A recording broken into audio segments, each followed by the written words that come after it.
I just spent the last 7 days on the NCL Getaway, a large cruise ship that can hold 4,600 passengers, and well, I did it in this 99 square foot tiny NCL Solo Studio Cabin. Let's talk about it.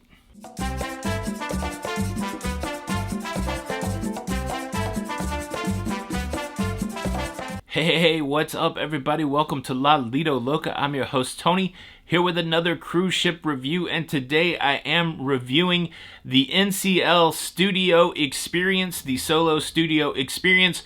More than just a cabin, it comes with perks. And in today's video, I'm going to cover it all. We're going to go through the cabin. We're going to talk about the perks, including its very own exclusive lounge. We will talk about the cost. We'll talk about the highs, the lows, the ups, the downs. We will talk about everything NCL Solo Studio. Today's episode is sponsored by Blinkist. Blinkist, the app that allows you to discover and understand new and powerful ideas from books and podcasts in just a short amount of time. The folks over there at Blinkist, they are looking at the important books of today, new books that are coming out, and they pull out the key ideas and they present them in a series of blinks. These are kind of the main ideas from a book, and they give them to you both in visual and in audio form, so you can read the blinks and listen to the blinks at the same time.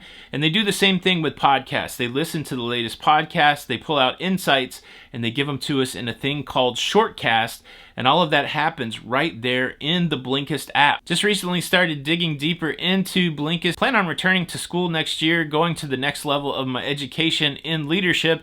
And so keeping up with the books that are in your field, very important. So I've downloaded some leadership books to Blinkist, and I'm starting to work through those titles. Being able to consume all the major ideas in a book in 15 minutes, it saves so much time. It usually takes me weeks to read books, and the catalog at Blinkist is vast, more than 5,000 titles across 27 categories, including recent bestsellers. And look, if you'd like to try Blinkist, you can do it for free. An offer for you guys from Blinkist.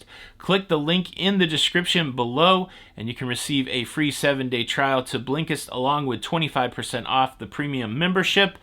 Thank you so much, Blinkist, for sponsoring today's cruise ship review. Now, as I mentioned in the intro, the NCL Solo Studio Experience, it isn't just about the cabin. It's about the cabin and the perks, but let's start with the cabin. Here's the cabin. 99 square feet, and it's got everything that you need, but let's take a closer look. First, let's talk about the bed. I feel like this is a double bed or a twin bed, but the thing that's cool about this bed is it's just one mattress. If you've ever stayed solo in a larger cabin where they push two beds together, well, you can kind of push those mattresses apart while you're sleeping. So one of the great things I've experienced this week in this cabin is the sleep. Not only is it perfectly dark and perfectly quiet, but the mattress is all one piece, so I don't find myself stuck between two mattresses. Super comfortable mattress, very firm. You got to like the firm mattress, and the pillows, I kind of want to put them in my suitcase and take them home. If we look right above the bed, there is a little night light there. So, and interestingly, while you're laying in bed, you can turn most of the lights on and off in the cruise cabin. There's switches to the left of the bed. There's night lights above the bed. Let's talk about this window. I know there's a lot of questions about the window. Basically, all it does is it allows light into the room. When you open the window, it allows the light from the hallway in the room. You can't necessarily see out into the hallway. People in the hallway cannot see into your cabin. And there also are these blinds here that you can open and close to adjust the amount of light coming in from outside. I do believe that on other newer NCL ships, that window has been replaced with a video screen, and when you open up that window, you're going to see something like outside. Moving on, let's talk about storage. There's a lot of storage in this cabin for the solo traveler. I probably overpacked a little bit for my 7-day cruise. I brought about 6 pairs of shorts, 2 pairs of long pants, 6 button-up shirts, 6 t-shirts, swimming trunks, camera gear, all that kind of stuff. But it all fit in the storage area inside of this cabin. Let's talk about these closets. Both closets are very similar. There's just some differences with the closet on the far left. As you open up that closet, you'll notice there's a shelf, but there's also a safe in there and then a spot for hanging clothes. If you move over to the other closet, it's almost identical, except there's not a safe. And then in between the two cabinets, above above the TV is another cubby that you can open up. Part of it's taken up by probably like the air system or something like that, but it has been a place where I've stashed my gear. Now if we move over to the sink area to talk about the storage, and yes, the sink is in the room. It's not in a different bathroom. You do have storage for towels under the sink, and then you have a series of cubbies that also houses the electrical outlets on this side of the cabin. And if you go even further, there's a little compartment for the hairdryer, and then at the very bottom there is a trash can. Now there is storage under the bed, plenty of room for my suitcase, and there's a couple of these wicker baskets under the bed that they use to store the extra linens and the life jackets. I've heard other people say they've moved some of the stuff out of those wicker baskets and used the wicker baskets for storage, but I didn't have a need for that. And there is another interesting piece of storage in this cabin. You see the stool here sitting right next to the bed. I've been using it as a nightstand, but that is a stool for the cabin / nightstand, however you want to use it.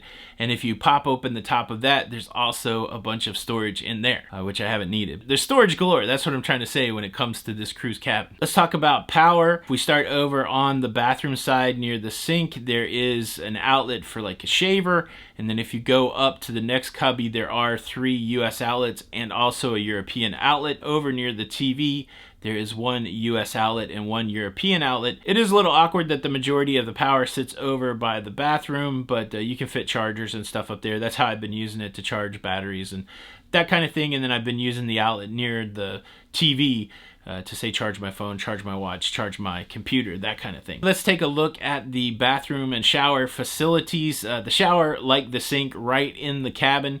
It is a stand-up shower. I am 6 foot tall, 370 pounds. I had no trouble showering in the shower.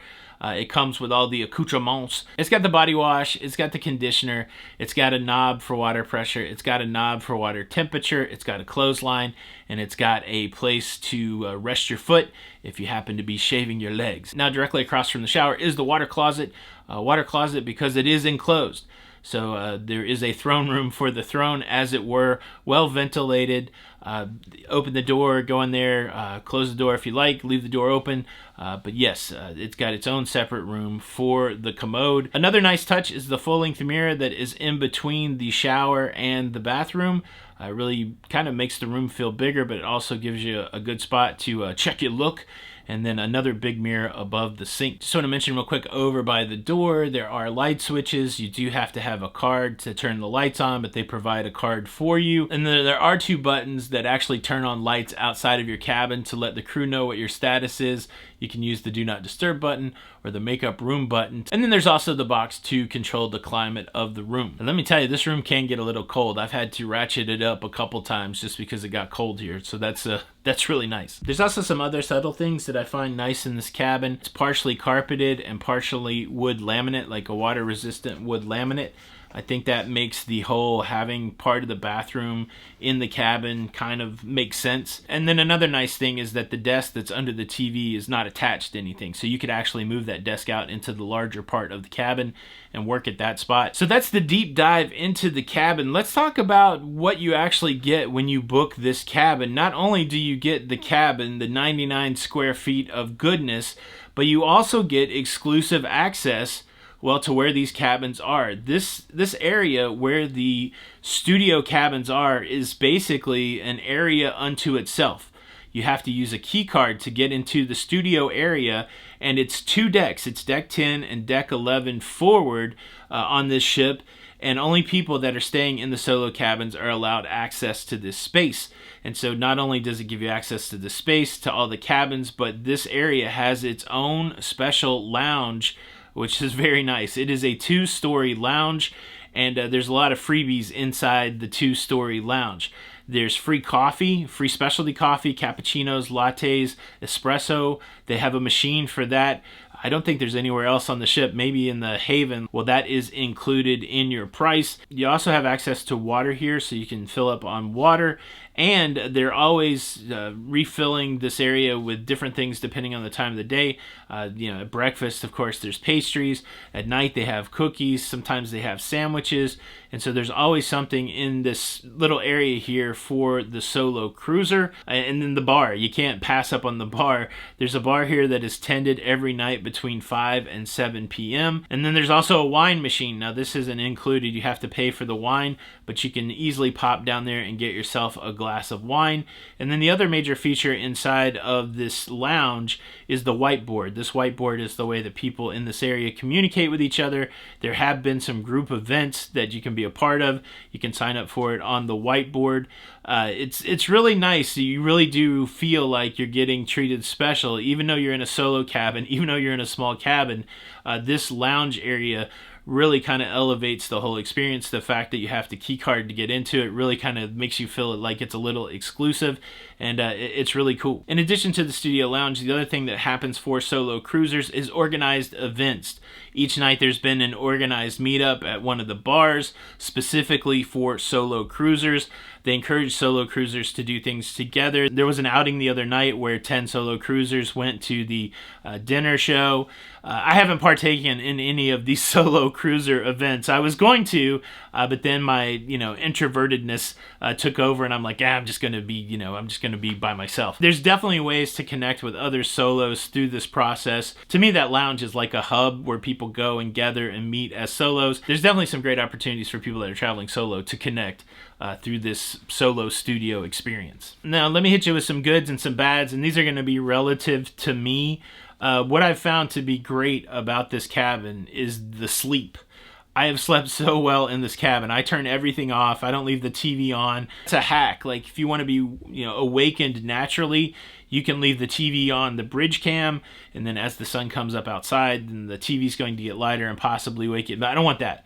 I just want to sleep like a baby. And I have slept very well in this cabin, very quiet in this hallway. I've not heard any other cabins. It's weird. We've got the walls like padded. So I think all that really makes for an environment where you don't hear a lot of noise. I think the big perk for me on this one has been sleep. I also like the idea that I can just pop over to the solo lounge and work. It's been a great place for me to work without much distraction. And I like the fact that you can go get water and snacks and coffee any time of the day. It's really it really is nice to not have to walk all over the cruise ship to get some of that stuff, and to be able to not wait in line and to have something exclusively for you. I guess probably the one thing that's a big drawback for me, let me just first say this, the size is not a drawback for me. This has been plenty of room for me personally. I haven't struggled with the size. I haven't felt claustrophobic. Somebody said it looks like a cabin in a spaceship.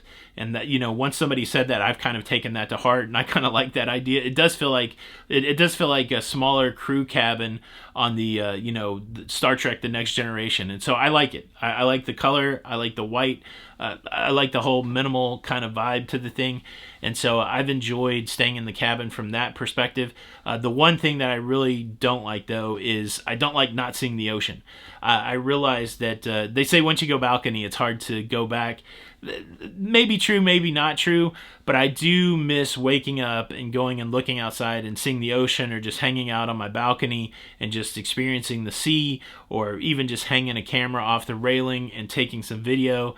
I didn't realize that was such a big part of my cruising experience until spending this week in this cabin, and I'm like, oh yeah, I miss seeing the sea. That's one of the reasons I like to cruise, because I love the interaction with the ocean, even if it's just a reflective interaction, looking at the sunrise and set, and taking in the majesty of the sea. You can't really do that here. That's the challenge. You got to go somewhere, and usually the go somewhere involves interacting with a bunch of other people, just lines, or just crowds, that kind of thing. And I miss that. I miss the solitary hanging out on the balcony, enjoying the sea. I'm not getting that here. And look, I knew that's what I was getting into, and I didn't think I was going to miss the sea as much as I do, but I do. And so that's probably my one con for this, but everything else has been really, really great this week. All right, so how much did all of this cost? Let me run through it. The base price was $816.80. My port fees and taxes, $214.74. I'm on a 7-day cruise. We're going to 4 ports. So yeah, my port fee is $214.74. I did the free at sea, and the free at sea allows you to pick amenities for your cruise. I picked the drink package, I picked the one specialty dining, and the free internet.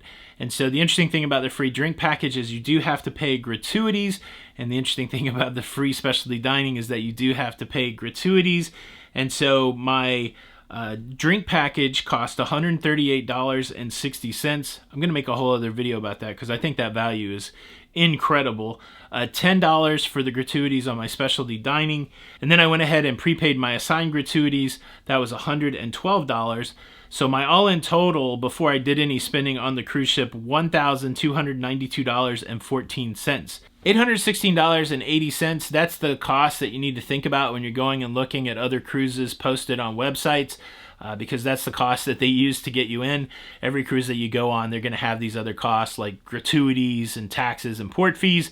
And so you either have to do the all-in comparison, so close to $1,300 for all of those things I mentioned, or just start with the base fare and go base fare to base fare. This one, $816 and some change. Pretty good value. Well, I've survived the experiment. I've cruised in a tiny 99 square foot cabin for a week, and I'm enriched by it. I'm glad that I had this experience, and I'm glad that I was able to share it with you. I would love to hear your feedback. What do you think about this? Does this seem like something that you would like to do? Something that you could never do? Do you think it was a good value? Please leave a comment below. Just another couple reminders for you. Make sure you check out today's sponsor, Blinkist. The link in the description will get you a free week and 25% off of their premium membership. And reminder number 2, please hit the like button. And I don't know if you remember this or not, but back in 2019, I cruised in a solo cabin, but that one had a balcony. That was a pretty cool cruise cabin. If you want to see the tour of that, watch this video next. This is Tony for Lido, Loca, and until the next time, we'll see you on the Lido.